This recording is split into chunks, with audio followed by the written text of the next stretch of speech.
पश्चिमी मीडिया ने दावा किया कि सीरिया में अपने बेस पर हमला होने के बाद अमेरिका पश्चिम एशिया में अपनी ताकत बढ़ाने में जुट गया। इसके लिए उसने भूमध्य सागर में जंगी जहाजों को उतार दिया ताकि जरूरत पड़ने पर वो अपने दुश्मनों को धूल चटा सके। क्योंकि 23 मार्च को ईरान के समर्थन वाले चरमपंथी लड़ाकों ने सीरिया में मौजूद अमेरिका के एक बड़े बेस पर हमला किया था, जिसमें अमेरिका के कुछ सैनिक घायल हो गए थे। बदला लेने के लिए अगले दिन यानी 24 मार्च को अमेरिका ने एयर स्ट्राइक कर ईरान के समर्थन वाले 16 चरमपंथी लड़ाकों को ढेर कर दिया था। पश्चिमी मीडिया के मुताबिक अमेरिकी एयर स्ट्राइक से ईरान बुरी तरह से भड़क गया था और उसने बाइडेन को और भी बड़े हमले की धमकी दे दी थी। इसी वजह से पश्चिमी मीडिया ये दावा कर रहा है कि ईरान की धमकियों और उसके चरमपंथी लड़ाकों से निपटने के लिए अमेरिका ने भूमध्य सागर में स्ट्राइक ग्रुप यानी जंगी जहाजों का बेड़ा उतार दिया, ताकि ईरान या फिर उसके समर्थन वाले चरमपंथी लड़ाकों की तरफ से हुए किसी भी हमले का जोरदार जवाब दिया जा सके। इससे पहले अमेरिका अपने खतरनाक F-15 लड़ाकू विमानों को भी सीरिया में तैनात कर चुका है, जो बेहद खतरनाक बमों और मिसाइलों से लैस है। ये इतनी तेजी से वार करते हैं कि दुश्मन को संभलने तक का मौका नहीं मिलता। मतलब कुछ भी समझने से पहले ही F-15 लड़ाकू विमान दुश्मन को पूरी तरह तबाह कर देते हैं। और इसी वजह से अमेरिका ने ईरान को सबक सिखाने के लिए सीरिया में F-15 विमानों को मोर्चे पर लगा दिया। और अब भूमध्य सागर में अमेरिका ने खतरनाक जंगी जहाजों के एक बेड़े को भी तैनात कर दिया है, जिसकी अगुवाई nuclear aircraft carrier USS George H.W. Bush कर रहा है। इसके अलावा उसकी मदद के लिए बेड़े में USNS आर्कटिक और destroyer USS Delbert D black भी शामिल हैं।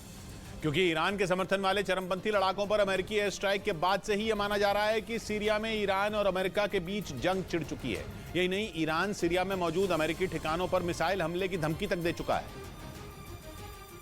और इसी वजह से पश्चिमी मीडिया ये दावा कर रहा है कि आने वाले दिनों में सीरिया में ईरान और अमेरिका के बीच टकराव बढ़ सकता है। इसीलिए अमेरिका ने ईरान और उसके समर्थन वाले चरमपंथी लड़ाकों से निपटने की तैयारी शुरू कर दी। पश्चिम एशिया में अपनी ताकत बढ़ाने के लिए अमेरिका ने न सिर्फ जंगी जहाजों को तैनात किया है, बल्कि उसने खतरनाक लड़ाकू विमान A-10 की एक पूरी यूनिट को भी सीरिया में तैनात करने का फैसला लिया है। मतलब अमेरिका ने ईरान और उसके चरमपंथी लड़ाकों से निपटने की पूरी तैयारी कर ली है। इस बीच पश्चिमी मीडिया में ब्रिटेन के रक्षा मंत्रालय की एक खुफिया रिपोर्ट के हवाले से चौंकाने वाला दावा किया गया, जिसके मुताबिक बहुत ज्यादा शराब पीने की वजह से रूस के सैनिक यूक्रेन के कई इलाकों में पिछड़ गए और कई मोर्चों पर उन्हें मुंह की खानी पड़ी। पश्चिमी मीडिया के मुताबिक ब्रिटेन की इस रिपोर्ट में दावा किया गया कि युद्ध के दौरान रूस के 2 लाख से ज्यादा सैनिक मारे गए, जिनमें कई ऐसे सैनिक भी शामिल हैं जिनकी मौत ज्यादा शराब पीने की वजह से हुई। इसी रिपोर्ट में इस बात का भी जिक्र है कि युद्ध के दौरान बीते 1 साल में रूस की सेना में शराब की खपत करीब 8% बढ़ गई। ब्रिटेन के रक्षा मंत्रालय की रिपोर्ट में दावा है कि युद्ध के दौरान रूस के ज्यादातर सैनिक शराब के नशे में धुत रहते थे, जिसकी वजह से कई बार वो जेलेंस्की के सैनिकों का शिकार बन गए।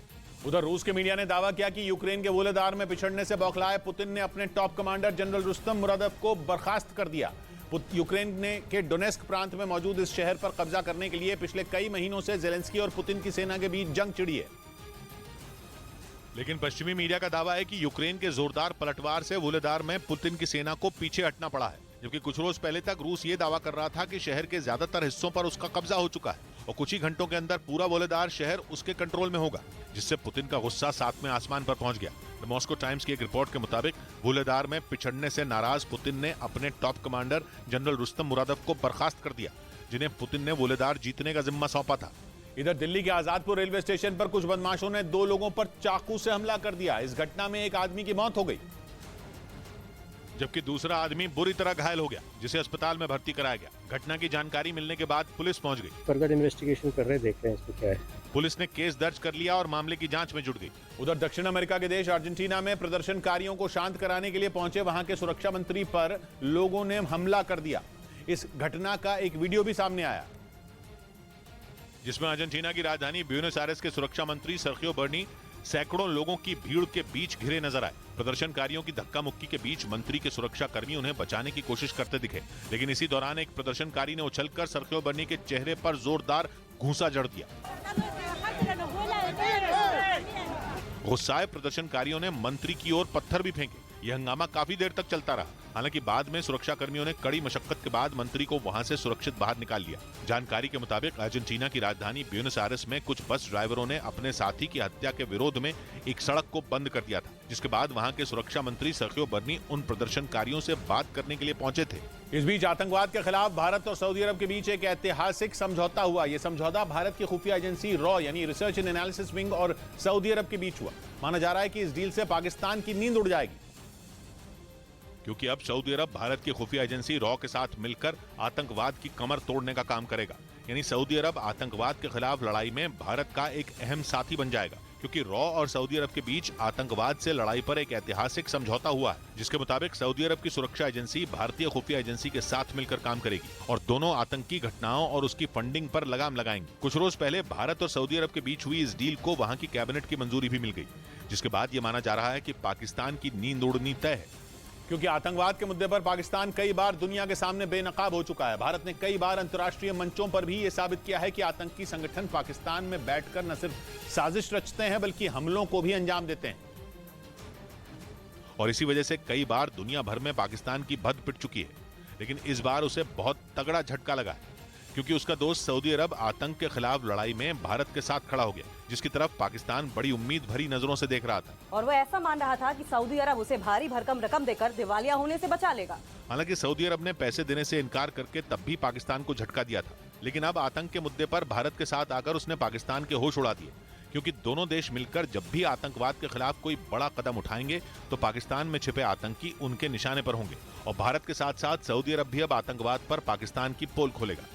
इधर मुंबई में तंत्र मंत्र के जरिए बच्चे को मारने की धमकी देने के आरोप में पुलिस ने एक आदमी को गिरफ्तार कर लिया, क्योंकि आरोप है कि वो आदमी तंत्र मंत्र के जरिए पड़ोसी के इकलौते बच्चे को मारने की योजना बना रहा था, जिसका सीसीटीवी वीडियो भी सामने आया। उसमें एक आदमी घर के सामने कुछ करता दिखा। पुलिस के मुताबिक ये वही आदमी है जो बच्चे को मारने का प्लान बना रहा था। वो लकड़ी के ऊपर ये लिखा हुआ है कि एक ही लड़का है, ओपी ऊपर जाएगा। पुलिस ने इस मामले में आरोपी के खिलाफ केस दर्ज कर गिरफ्तार कर लिया और उससे पूछताछ शुरू कर दी।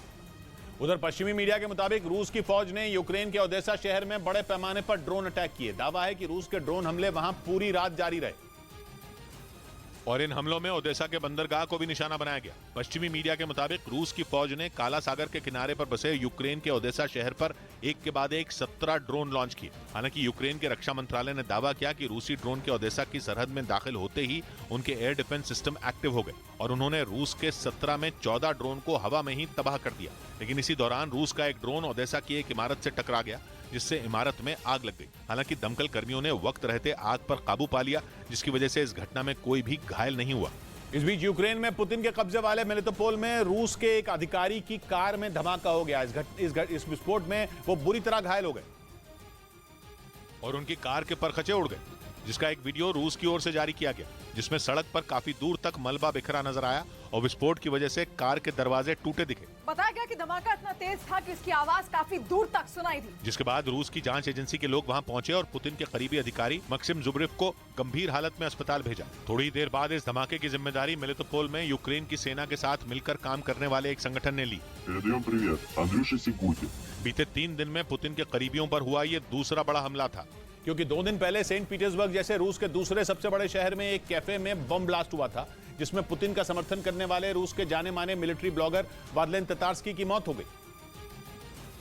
और उसके अगले ही दिन रूस के कब्जे वाले मेलिटोपोल में पुतिन के करीबी अफसर मक्सिम जुब्रेव को निशाना बनाकर हमला किया गया। मेलिटोपोल दक्षिणी यूक्रेन का वो इलाका है जिस पर पुतिन ने जंग के शुरुआती दिनों में ही कब्जा कर लिया था और वहां अपने करीबी अधिकारियों को नियुक्त कर दिया था, जिन्हें भगाने और रूस का कब्जा खत्म करने के लिए कई बार जेलेंस्की की सेना ने बम बरसाए, लेकिन उसको कोई खास कामयाबी नहीं मिली। कहा जा रहा है कि इसलिए वो अब रूस के बड़े अफसरों को टारगेट कर रहे हैं। इधर महाराष्ट्र के नांदेड़ में 4 साल के एक बच्चे ने गले में लटके लॉकेट को निगल लिया। इस घटना के बाद उस बच्चे को अस्पताल में भर्ती कराया गया, जहां डॉक्टर ने समय रहते गले में फंसे लॉकेट को किसी तरह बाहर निकाला। जानकारी के मुताबिक बच्चे ने करीब 3 सेंटीमीटर के लॉकेट को निगल लिया था। उधर यूक्रेन के राष्ट्रपति जेलेंस्की चर्नीव पहुंचे, जहां उन्होंने जर्मनी के वाइस चांसलर रॉबर्ट हाबेक के साथ एक मिलिट्री अस्पताल का दौरा किया, जहां उन्होंने युद्ध में जख्मी हुए जवानों से मुलाकात की। जेलेंस्की हर एक जवान के बेड तक पहुंचे, उनसे हाथ मिलाया और उनका हालचाल पूछा। जेलेंस्की ने जवानों को उनकी बहादुरी के लिए मेडल भी दिए। तो युद्ध के हालात में जान जोखिम में डालकर ड्यूटी निभा रहे अस्पताल कर्मचारियों के साथ तस्वीरें भी खिंचवाई। जेलेंस्की ने चर्निव में रूस पर क्रूरता करने का आरोप लगाया और रॉबर्ट हाबेक समेत दुनिया के तमाम नेताओं को शुक्रिया कहा जिन्होंने यूक्रेन का दौरा किया।